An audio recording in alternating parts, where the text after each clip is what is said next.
there were a lot of superhero movies coming out back in the 90s before the MCU and the DCU. Yep. Superman was in the 80s, Batman was in the 90s. There really wasn't much else. This is even before X-Men and Spider-Man started coming out.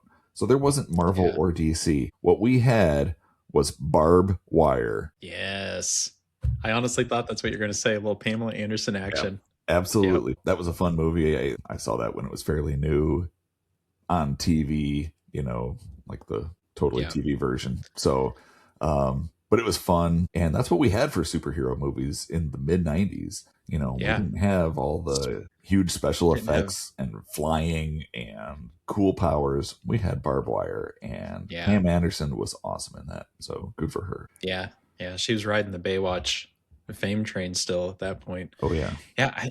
And you're 100% right. Because the only other big superhero movie of the 90s that I can really think of, not counting like, Batman, is Spawn. Sure. Yeah. They were all You like know? Image Comics or Dark Horse.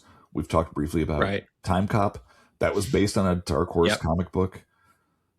Different things like that. So we had a lot of the indies, but we also had things like The Shadow and The Phantom Yeah. and Mystery Yep. Men. There were a lot of superhero movies. They just weren't part of the big No. franchises. They were more original too. Right. Right. Exactly. Yeah. Very enjoyable. Yeah. Yeah. Yeah. I liked them all.